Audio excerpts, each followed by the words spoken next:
संघर्ष ही जीवन है और जीवन में ही संघर्ष है। संघर्ष और जीवन का पारस्परिक संबंध होता है। जिस जीवन में संघर्ष नहीं है वह जीवन कभी बताने योग्य नहीं होता है। अर्थात आप जब सफल हो जाएंगे तो अपने बच्चों के बीच में जब उपस्थित होंगे तो वहाँ पे अगर अपने संघर्षों को बयां करेंगे तो आपके बच्चे भी आपसे मोटिवेट होंगे, उत्साहित होंगे। नमस्कार मित्रों, मैं नितिन उपाध्याय स्वागत करता हूं आप सभी का आपके अपने ऑनलाइन इंस्टीट्यूट निशांत ज्ञान के यूट्यूब प्लेटफॉर्म पर। आप सभी का बहुत बहुत स्वागत है। मित्रों, मैंने आपसे एक वादा किया था कि मैं जो है लगातार वीडियो देने का प्रयास करूंगा जितना मेरे अंदर सामर्थ्य है। जब आप यूपी पीईटी के सिलेबस को उठाएंगे, उत्तर प्रदेश में हो सकता है इसी के माध्यम से लेखपाल की वैकेंसी भी क्लियर की जाए यूपी पीईटी के माध्यम से। तो यूपी पीईटी का जब आप सिलेबस उठाएंगे, सबसे पहले सिंधु घाटी सभ्यता लिखा है, उसके बाद जो है वैदिक सभ्यता आपको पढ़ना है। मित्रों, आज मैं वैदिक सभ्यता की वीडियो को आपको देने का प्रयास करूंगा। 20 मिनट का वीडियो रहेगा वैदिक सभ्यता का, और इसी 20 मिनट की वीडियो से वैदिक सभ्यता का अगर कोई क्वेश्चन आपकी परीक्षा में आता है तो एक भी क्वेश्चन आपसे छूटेगा नहीं। मित्रों, मैं आपको पहले भी बता दूं, यह वीडियो यूपी पीईटी के लिए मैं यूपी पीईटी के सिलेबस पर लेके चल रहा हूं, लेकिन इस वीडियो को आप एसएससी जीडी का एग्जाम देंगे, हो सकता है वहां भी वैदिक सभ्यता से क्वेश्चन पूछ लिया जाए। एसएससी जीडी का पेपर देंगे, यूपी का पेपर देंगे, उसमें भी पूछा जा सकता है, यूपीएसआई में भी पूछा जाता है अच्छी तरीके से। तो यहाँ पर बिल्कुल आपको क्रीम दिया जाएगा। वैदिक सभ्यता आप किसी दूसरे यूट्यूब चैनल से पढ़ेंगे, 2-3 दिन वो केवल वैदिक सभ्यता आपको पढ़ाते रहेंगे। 2-3 दिन आपका 2-2, 3-3 घंटे टाइम वेस्ट करते हैं। तो आपको वर्तमान के समय में, आप सभी लोग जानते हैं सितंबर में यूपी पीईटी की परीक्षा है, तो बहुत ज़्यादा समय बेकार करने की आवश्यकता नहीं है। आइए चलिए हम बात करते हैं वैदिक सभ्यता की। मित्रों, वैदिक सभ्यता को पढ़ने से पहले मैं आपको उनके परिचय के बारे में बता देता हूँ। वैदिक सभ्यता एक ऐसी सभ्यता थी जहाँ पर आर्य का नाम आप लोगों ने सुना होगा। आर्यों ने आकर के हमारे भारत देश में आकर के जीवन यापन शुरू किया था। उसी सभ्यता को हम वेदों के माध्यम से पढ़ते हैं कि वेदों में आर्य लोग आए थे और हमारे देश में निवास किए और कई तरीके के आमूलचूल परिवर्तन किए। तो वेदों के माध्यम से जिस सभ्यता का ज्ञान होता है उसे ही हम वैदिक सभ्यता के नाम से जानते हैं। वैदिक सभ्यता को 2 काल में विभाजित किया गया है। एक को कहा जाता है, यहाँ पर देखिएगा, एक को कहा जाता है पूर्व वैदिक काल और एक को कहा जाता है उत्तर वैदिक काल। मित्रों, आपसे क्वेश्चन यही पूछा जाता है कि वैदिक सभ्यता को कितने पार्टों में विभाजित किया गया है? 2 पार्टों में विभाजित किया गया है। एक है पूर्व वैदिक काल, एक है उत्तर वैदिक काल। पूर्व वैदिक काल का मतलब क्या है? आप जानते होंगे कि हमारे जो वेद हैं वो 4 वेद हैं। 4 वेदों में कौन कौन सा है? ऋग्वेद है, सबसे पुराना वेद कौन सा है? ऋग्वेद।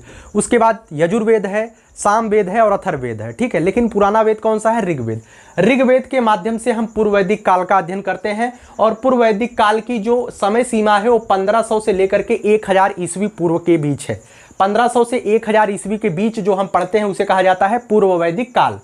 आगे उत्तर वैदिक काल 1000 से 600 ईस्वी पूर्व है, इसे हम उत्तर वैदिक काल कहते हैं। उत्तर वैदिक काल में हम सामवेद, यजुर्वेद और अथर्ववेद के जो निचोड़ लिखे गए हैं उसका हम अध्ययन करते हैं, ठीक है। तो आपसे पहला क्वेश्चन पूछा जाएगा कि वैदिक सभ्यता को कितने पार्टों में विभाजित किया गया है? 2 पार्टों में, पूर्व वैदिक काल, उत्तर वैदिक काल। पूर्व वैदिक काल में 1500 से 1000, उत्तर वैदिक काल में 1000 से 600 ईस्वी पूर्व। और 600 ईस्वी पूर्व में आप सभी लोग जानते हैं क्या होता है, आगे हम बताने का प्रयास करेंगे।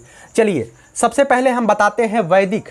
जो वैदिक अर्थ, वैदिक सभ्यता निकला है उसका सीधा आप समझिएगा, जो वैदिक शब्द निकला है ये वेद से निकला है, और इस वेद का अर्थ होता है, क्या होता है? ज्ञान। कभी कभी आपसे क्वेश्चन पूछा जाता है कि वेद का अर्थ क्या होता है, तो वेद का अर्थ ही होता है ज्ञान। आगे हम बात करते हैं ऋग्वेद काल। जब हम पढ़ेंगे या पूर्व वैदिक काल पढ़ेंगे या वैदिक सभ्यता पढ़ेंगे तो इस सभ्यता में आर्यों के बारे में हमें पढ़ना चाहिए, हमें पढ़ना पड़ेगा, क्योंकि जब हम किसी सभ्यता को पढ़ते हैं तो उस सभ्यता में निवास करने वाले मनुष्य जातियों के बारे में भी हमें अध्ययन करना पड़ता है। तो वैदिक सभ्यता में जिस तरीके से सिंधु घाटी सभ्यता में मोहनजोदड़ो और हड़प्पा में वैदिक मनुष्य जाति निवास करते थे, हमने उनके बारे में पढ़ा था, क्या परिस्थितियां रही होंगी, उसी तरीके से हम इस वैदिक सभ्यता में आर्यों के बारे में अध्ययन करेंगे। तो जो आर्य लोग थे, उस आर्य शब्द का जो अर्थ होता है वह होता है श्रेष्ठ। आर्य शब्द का क्या अर्थ होता है? श्रेष्ठ होता है, ध्यान रखिएगा। वेद शब्द का अर्थ क्या होता है? ज्ञान होता है, और आर्य शब्द का अर्थ होता है श्रेष्ठ, ठीक है।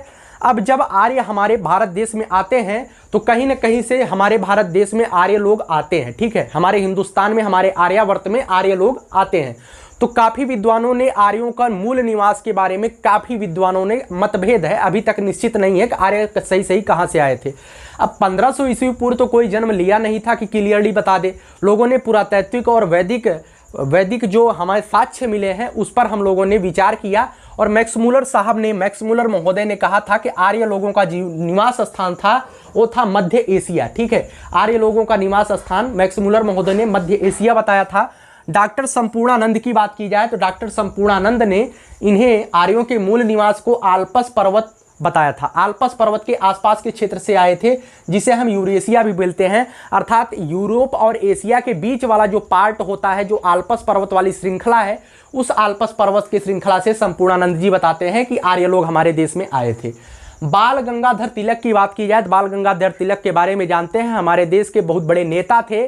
ठीक है, तो जब स्वतंत्रता आंदोलन हम पढ़ाएंगे उसमें बताएंगे। बाल गंगाधर तिलक ने बताया था कि आर्य लोग जो है कहीं से नहीं आए थे, उत्तरी ध्रुव से आए थे। ठीक है, कहाँ से बताए थे? उत्तरी ध्रुव से आए थे, जिसे हम आर्कटिक प्रदेश भी बोलते हैं।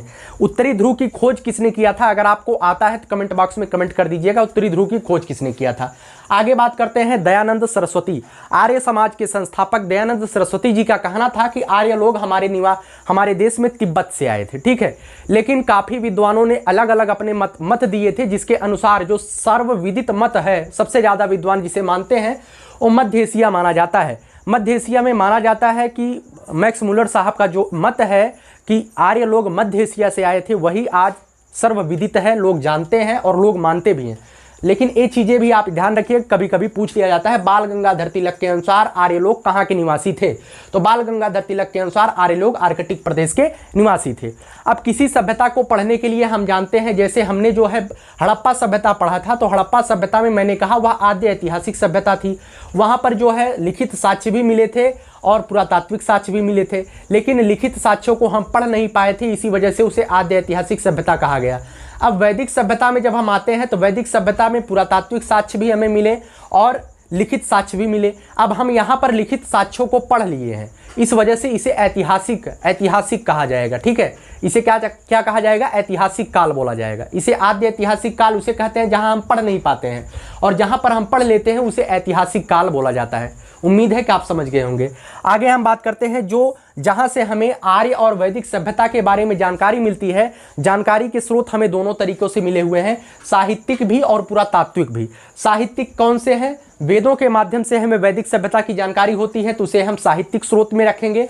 पुरातात्विक स्रोत की बात की जाए तो बोगाज गोई, यहाँ पर ध्यान रखिएगा, बोगाज कोई का एक अभिलेख मिला था 1400 ईस्वी पूर्व में। ठीक है, 1400 ईस्वी पूर्व में बोगाज कोई नाम का एक अभिलेख मिला था, जिसमें हमें इंद्र, वरुण और मित्र और नासत्य नाम के देवताओं का उल्लेख इस अभिलेख में हुआ था। किस अभिलेख में?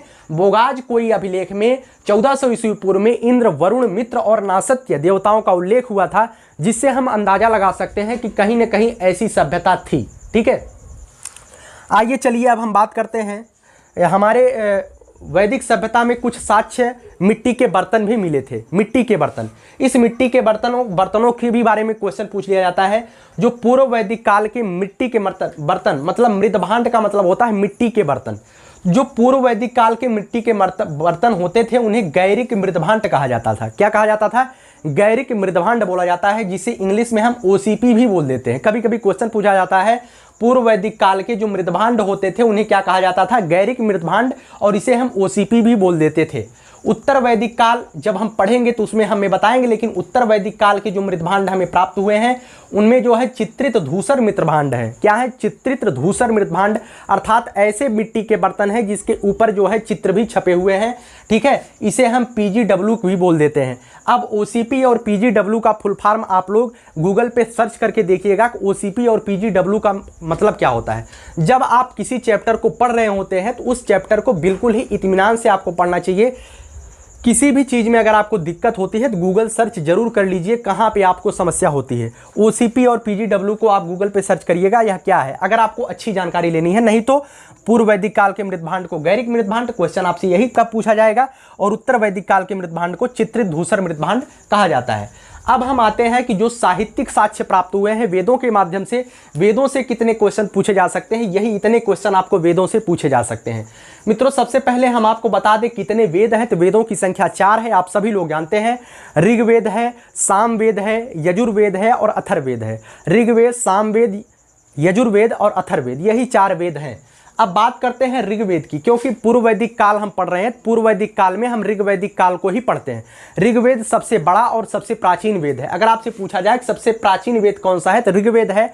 आपसे यह भी क्वेश्चन पूछा जाए कि सबसे बड़ा वेद कौन सा है, तो ऋग्वेद है। ठीक है, और ऋग्वैदिक काल को ही हम इस समय पढ़ रहे हैं। ठीक है, अगर बात की जाए कि वेदों का संकलन किसने किया था, वेदों को तो लिखा देवताओं ने था। ठीक है, वेदों को किसने लिखा था, देवताओं ने लिखा था। लेकिन अगर पूछा जाए कि वेदों को लिखा तो देवताओं ने था, लेकिन उसका संकलन किसने किया था, तो कृष्णद्वैपायन वेदव्यास जी ने इसका संकलन किया था। क्वेश्चन आता है कि वेदों का संकलन किसने किया था, कृष्णद्वैपायन वेदव्यास जी ने इसका संकलन किया था।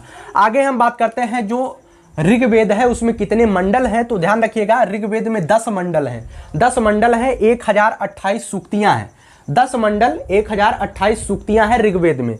आगे बात करते हैं ऋग्वेद का जो प्रथम और 10वां मंडल है, यह सबसे नया मंडल है। अर्थात जब ऋग्वेद की संरचना हो रही थी तो ऋग्वेद की संरचना में 2 से लेकर के 9 तक के जो मंडल थे उसे हमने मतलब प्राचीन काल में लिख लिया था, लेकिन पहले और 10वें मंडल को हमने बाद में लिखा था। ठीक है, पहले और 10वें मंडल को बाद में लिखा था।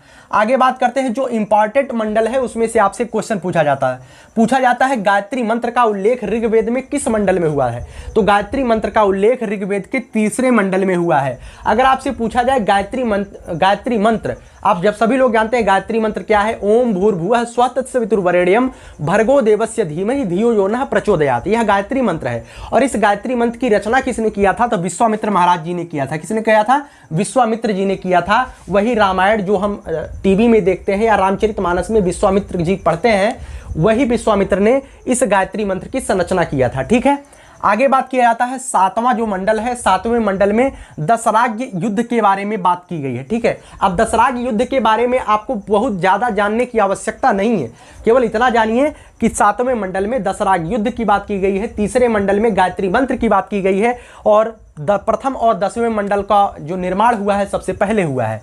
9वें मंडल की बात की जाए तो 9वें मंडल में सोम देवता की चर्चा हुई है। किसकी चर्चा हुई है, क्वेश्चन पूछा जाता है, इस वजह से मैंने लिखा है।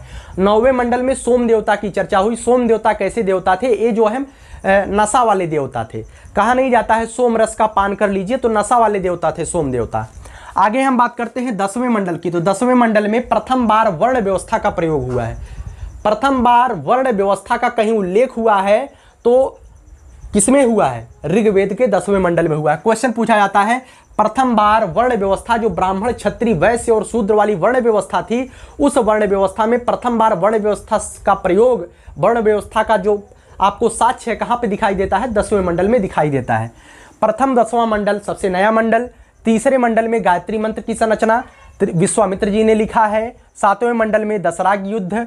9वें मंडल में सोम देवता। 10वें मंडल में प्रथम बार वर्ण व्यवस्था का प्रयोग हुआ है। आगे हम बात करते हैं ऋग्वेद से इतने ही क्वेश्चन आपके परीक्षा में पूछे जा सकते हैं। दूसरा वेद है सामवेद। सामवेद के बारे में आप सभी लोग जानते हैं, सामवेद को संगीत का वेद कहा जाता है, क्योंकि यह पद्य में लिखा गया है। संगीत का वेद कहा जाता है और ये इसे जो है सुरों का जनक भी बोला जाता है, क्योंकि सबसे पहली बार सुर का प्रयोग जो है सामवेद में ही हुआ है। इसके जो मंत्र है ये गा गा कर पढ़े जाते हैं। तो सामवेद को संगीत का वेद कहा जाता है और इसमें जो है स्वरों का प्रथम वेद हुआ है, प्रथम प्रयोग हुआ है, और इसे जो है संगीत का जनक भी बोला जाता है। बस सामवेद से यही 2 जानकारी है। यजुर्वेद की बात की जाए तो यजुर्वेद में क्या क्या है, यजुर्वेद में यज्ञ की विधियों का प्रयोग बताया गया है कि यज्ञ किस तरीके से हमें करना चाहिए। ठीक है, हम लोग अश्वमेध यज्ञ पढ़ेंगे, आगे जा करके अश्वमेध यज्ञ पढ़ेंगे, काफ़ी यज्ञ हम पढ़ेंगे। तो उस यज्ञ की विधि किस तरीके से हम यज्ञ करेंगे, उस यज्ञ की विधि का वर्णन यजुर्वेद में हुआ है। और यह जो यजुर्वेद है यह गद्य और पद्य दोनों में है। जो ऋग्वेद है यह केवल गद्य में है, जो सामवेद है यह केवल और केवल पद्य में है, गा गा कर पढ़ा जाता है। यजुर्वेद की बात की जाए तो गद्य पद्य दोनों में है। यजुर्वेद में यज्ञ की विधियों का वर्णन किया गया है। यह यजुर्वेद यह यज्ञ की विधियों का वर्णन, सामवेद स संगीत का वेद। ठीक है, उम्मीद है समझ गए होंगे। आगे बात करते हैं जो सबसे नया वेद है, वह सबसे नया वेद कौन सा है, अथर्ववेद है। सबसे नया वेद कौन सा है? अथर्ववेद। और अथर्ववेद में किसकी बात की गई है?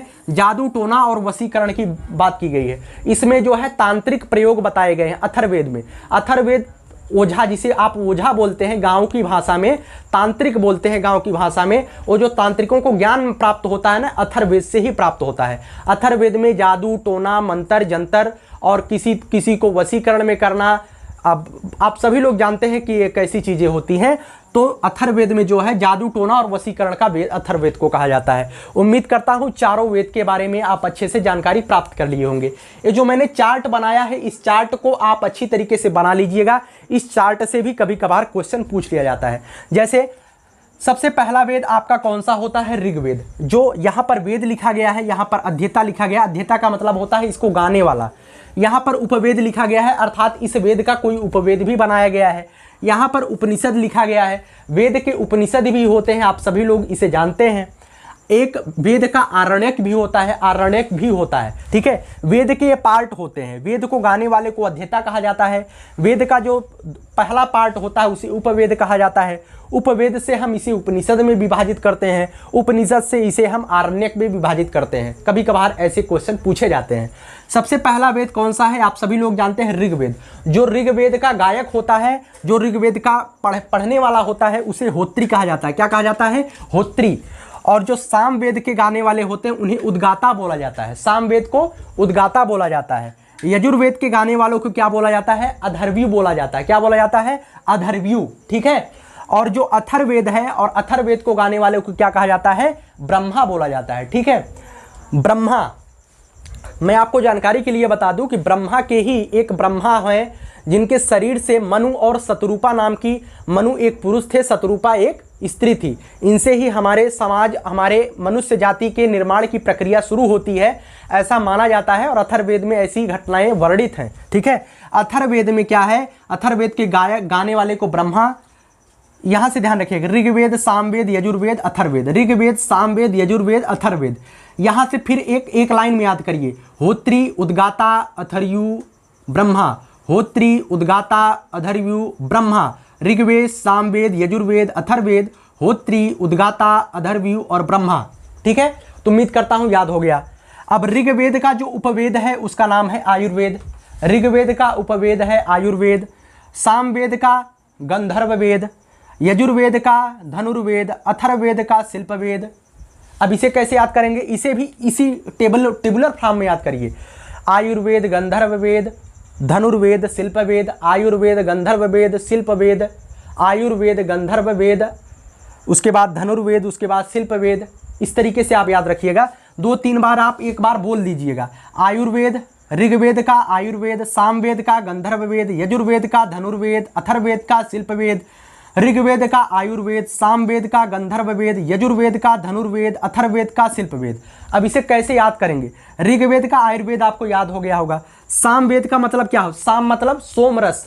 शाम को हम सोमरस से जोड़ते हैं। सोमरस मतलब दारू, नशा वाला। जब आप नशा करते हैं तो प्यार होता है। गंधर्व विवाह, गंधर्व का मतलब क्या होता था? गंधर्व, गंधर्व मतलब प्रेम, विवाह को गंधर्व बोला जाता था। तो सामवेद के गंधर्व वेद। नशा होने के बाद आपका मन थोड़ा सा दिक्कत में जाता है तो इसे प्रेम वाले व्यवहार में जाता है, तो उसे हम बोल देते हैं गंधर्व वेद, ठीक है। तो गंधर्व विवाह का मतलब होता था प्रेम विवाह। तो हम याद कराने के लिए केवल कर रहे हैं सामवेद को गंधर्व वेद, इसी वजह से ऐसे मैंने याद किया है, ठीक है। सामवेद का गंधर्व वेद। यजुर्वेद, यजुर्वेद जब आप बोलेंगे यजुर्वेद धनुर्वेद, यजुर्वेद धनुर्वेद, यजुर्वेद धनुर्वेद, बिल्कुल क्लिक हो रहा है। उसके बाद जब अथर्ववेद पर आएंगे तो अथर्ववेद का शिल्पवेद हो जाएगा, ठीक है। अब इसके हम उपनिषद की बात कर लेते हैं। उपनिषद और आरण्यक बहुत कम पूछे जाते हैं, लेकिन मैंने लिख दिया है तो उतार लीजिएगा। कैतकी, कैसितकी और ऐतरेय इसके उपनिषद है ऋग्वेद के। केन और छांदोग्य सामवेद के उपनिषद है। यजुर्वेद का है तैत्तरीय और मैत्रायणी। क्या क्या है? तैत्तरीय और मैत्रायणी, कभी कभार पूछा जा सकता है। अथर्ववेद का कौन कौन सा है? मांडुक है, प्रश्न है और मुंडक है। जो अथर्ववेद का उपनिषद है मुंडक, इसी से जो है सत्यमेव जयते लिया गया है। कभी कभार आपसे क्वेश्चन पूछा गया है सत्यमेव जयते कैसा वाक्य है, तो सब लोग जानते हैं, रटे होंगे कि सत्यमेव जयते जो है मुंडकोपनिषद वाक्य है। और वह जो मुंडकोपनिषद है, मुंडक उपनिषद है, वह उपनिषद अथर्ववेद का उपनिषद है। बोलो बांके बिहारी लाल की जय, आप लोगों ने समझ लिया होगा। और जब वेद पढ़ रहे हैं, वेद का अध्ययन कर रहे हैं, तो प्रभु का ध्यान लगाइए। आगे, ऋग्वेद का कोई आरण्यक नहीं। ऋग्वेद का जो आरण्यक है वो यही है, कैसितकी, ऐतरेय। कैसितकी और ऐतरेय जो इसके उपनिषद है, यही इसके आरण्यक बना दिए गए हैं। सामवेद की बात की जाए तो सामवेद के जैमिनी और छांदोग्य, जैमिनी और छांदोग्य सामवेद के आरण्यक हैं। यजुर्वेद की बात की जाए तो यजुर्वेद के तैतरी और शतपथ, आप सभी लोगों ने काफ़ी बार शतपथ ब्राह्मण की बात सुना होगा, शतपथ ब्राह्मण में इसका उल्लेख किया गया है। तो यही है शतपथ ब्राह्मण, यजुर्वेद का आरण्यक है तैतरी और शतपथ, ठीक है। अथर्ववेद का कोई आरण्यक नहीं है।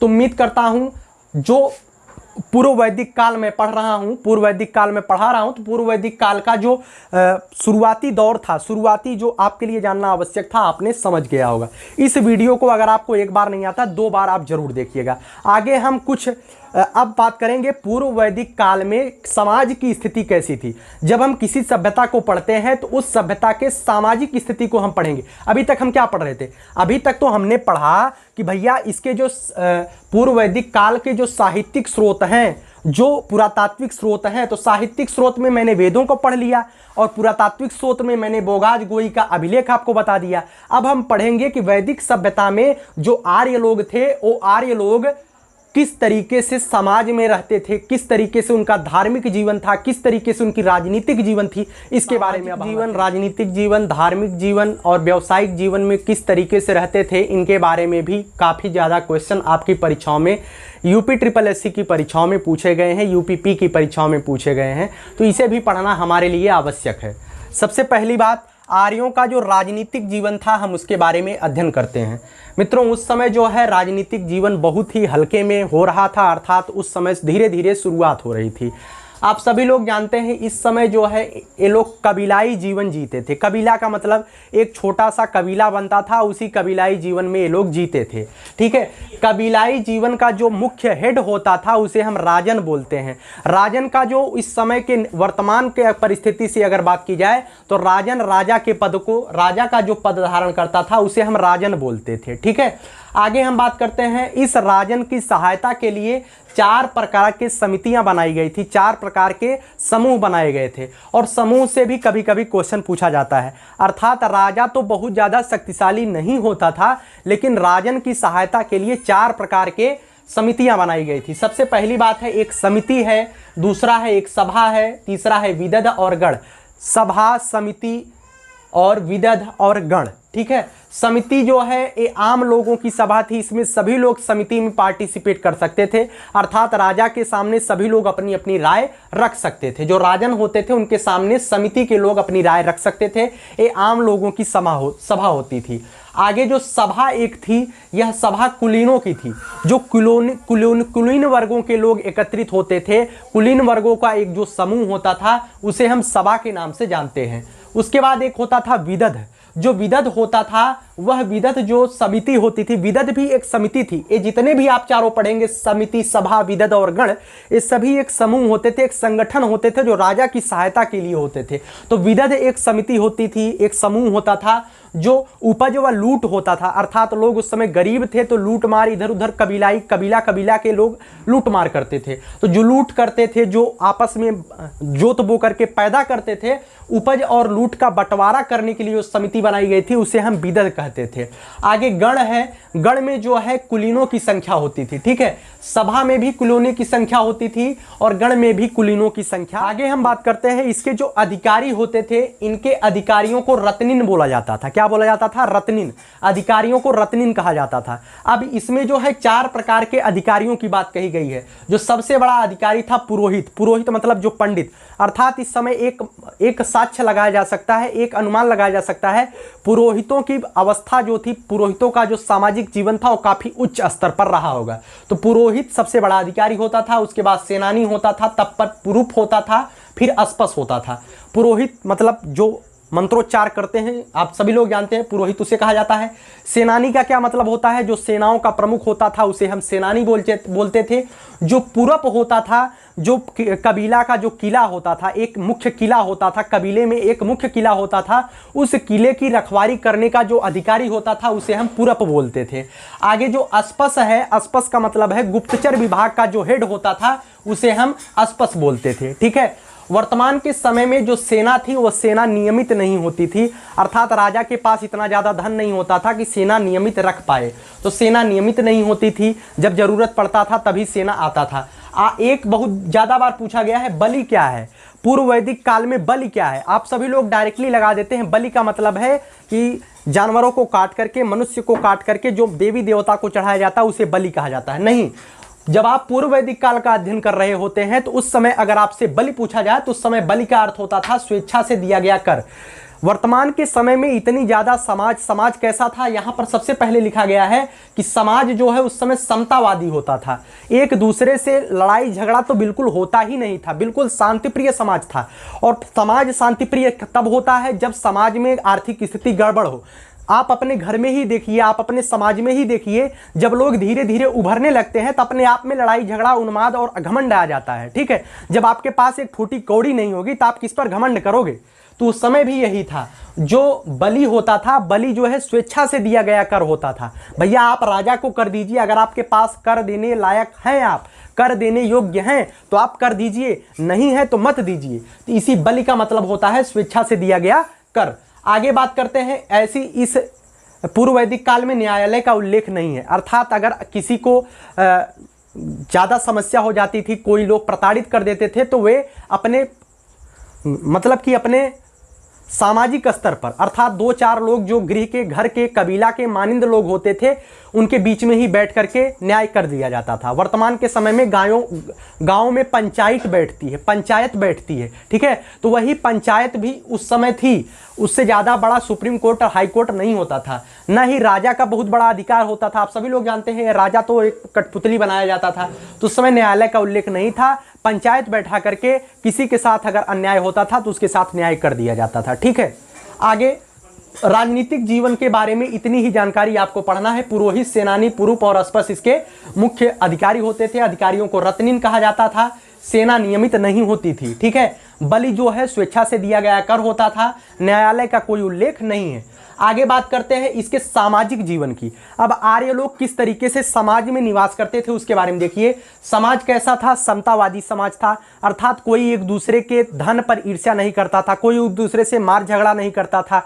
सब लोग एकदम आसानी से गुपचुप तरीके से अपना जीवन व्यतीत कर रहे थे, शांतिप्रिय तरीके से। और इस समय जो है वर्ण जो व्यवस्था है, वर्तमान के समय में भी वर्ण व्यवस्था है, ब्राह्मण, क्षत्रिय, वैश्य और शूद्र वाला व्यवस्था।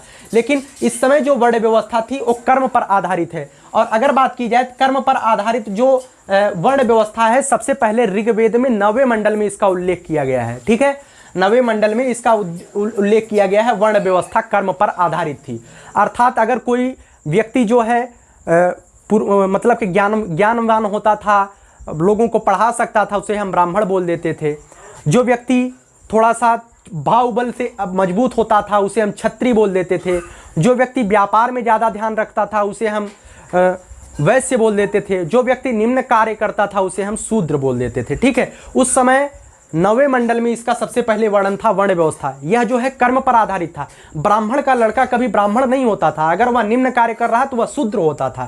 क्षत्रिय का लड़का हमेशा क्षत्रिय नहीं रहता था, अगर वह कमजोर हो गया, ज्ञान में अच्छा हो गया तो वह क्षत्रिय का लड़का ब्राह्मण भी बन सकता था। ठीक है। तो उस समय की जो वर्ण व्यवस्था थी वो कर्म पर आधारित थी, न कि आपके जन्म पर आधारित थी। वर्तमान के समय में आप ब्राह्मण के घर जन्म लेते हैं, शूद्रों वाला काम करेंगे तब भी आपको ब्राह्मण कहा जाता है। ठीक है। लेकिन पूर्व वैदिक काल में यही सबसे महत्वपूर्ण चीज थी जो हमें अच्छी लगती है कि वर्ण व्यवस्था कर्म पर आधारित थी। और वहीं पर अगर वर्ण व्यवस्था की बात की जाए तो 9वें मंडल में पहली बार प्रयोग किया गया। अगर आपसे पूछा जाए कि वर्ण व्यवस्था का सर्वप्रथम प्रयोग ऋग्वेद में कहाँ हुआ है तो 9वें मंडल में हुआ है। लेकिन डिटेल में अगर बात की जाए कि अच्छे से वर्ण व्यवस्था को किसमें समझाया गया है तो 10वें मंडल में डिटेल में पुरुष सूक्त ध्यान रखिएगा, पुरुष सूक्त में 10वें मंडल में डिटेल में वर्ण व्यवस्था के बारे में बताया गया है। अब इसमें कहा गया है एक व्यक्ति कहता है कि मैं ब्राह्मण हूँ, मेरे पिताजी क्षत्रिय हैं, मेरी माता जो है वैश्य है, तो इस तरीके से था, जो जिस तरीके का कर्म करता था वो उसी तरीके से था। मेरा भाई शूद्र है, वह शूद्रवत व्यवहार करता है, ठीक है। और शूद्र का मतलब क्या है? शूद्र का मतलब है निम्न व्यवहार करता है, ठीक है। इसके बारे में आप लोग ध्यान रखिएगा। तो 10वें मंडल में डिटेल में चर्चा की गई है। 9वें मंडल में वर्ण व्यवस्था की शुरुआत पाई जाती है। आगे समाज में दास प्रथा का प्रचलन था, लेकिन दास बहुत निम्न, उन्हें प्रताड़ित नहीं किया जाता था, बहुत ही दासों को भी एक उचित स्थान दिया जाता था। इसमें जो व्यवस्था थी ये पितृसत्तात्मक समाज होता था, अर्थात यहाँ पर जो है पिता की भूमिका ज़्यादा होती थी, ठीक है। और जब आप हड़प्पा सभ्यता पढ़ते हैं तो वह मातृसत्तात्मक था, माता जो है घर की मालकिन होती थी। लेकिन जब आप वैदिक सभ्यता पढ़ रहे होते हैं तो वैदिक सभ्यता में पिताजी घर के मालिक हुआ करते हैं, ठीक है। आगे हम बात करते हैं संयुक्त परिवार होता था। जब आप वैदिक सभ्यता पढ़ेंगे तो वैदिक सभ्यता आज के समाज के सबसे अच्छा जो घर होगा उससे मेल खाता था। इस समाज में कोई व्यक्ति ऐसा नहीं है, भाई भाई अगर थोड़े से बड़े हो गए, शादी विवाह हो गया तो वर्तमान के समय में तुरंत भैया आपका खर्चा अलग, हमारा खर्चा अलग, दोनों का रास्ता अलग हो जाता है। लेकिन वैदिक सभ्यता में ऐसा नहीं होता था। वैदिक सभ्यता में संयुक्त परिवार होता था, माता पिता बालक पत्नी जननी जनक सब लोग साथ में ही मिलकर रहते थे, संयुक्त परिवार। महिलाएं, इसमें महिलाओं की जो स्थिति थी बहुत ही उच्च स्तर पे थी, महिलाएं बहुत ही उच्च स्तर पे थी। आज के परिवेश में धीरे धीरे बेटी बचाओ बेटी पढ़ाओ का नारा दिया जा रहा है। आज के परिवेश में भी महिलाओं को जो है थोड़ी सी समस्या हो रही है, जगह जगह पर बलात्कार की घटनाएं सामने आती है। लेकिन उस समय महिलाओं की स्थिति बहुत ऊंची थी। उस समय महिलाओं को उपनयन संस्कार कराया जाता था, अर्थात उपनयन संस्कार का मतलब जनेऊ धारण करती थी महिलाएं। तो समझ लीजिए महिलाओं की स्थिति कैसी सी, उच्च थी, ठीक है।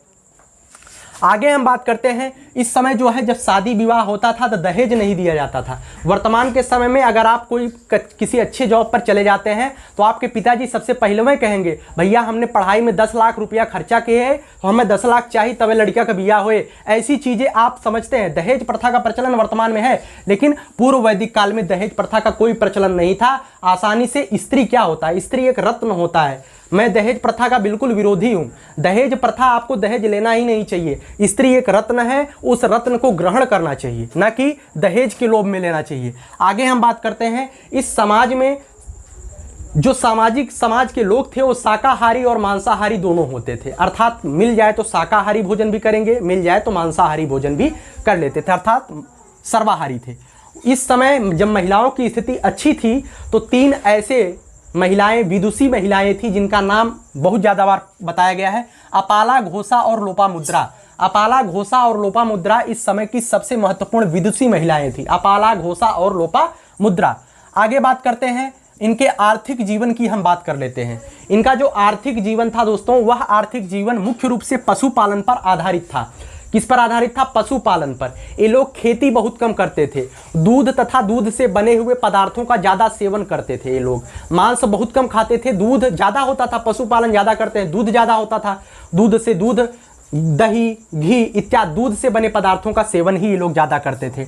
यहाँ पर जो है गाय को अघन्या कहा जाता था। गाय को अघन्या क्यों कहा जाता था? क्योंकि गाय ही दूध देती थी, और गाय को अगर ये लोग कहते थे गाय को मार देंगे तो बहुत बड़ा पाप लग जाएगा। अघन्या का मतलब होता है ना मारने वाली कोई ऐसी प्राणी जिसे मारा ना जा सके। अघन्या का मतलब है ऐसी प्राणी जिसे हम प्रताड़ित न करें, जिसे हम मारे न, ठीक है। उसी के आधार पर आज हिंदुत्व में, हिंदू धर्म में गाय को माता कहा जाता है, क्योंकि गाय हमें दूध देती है, ठीक है।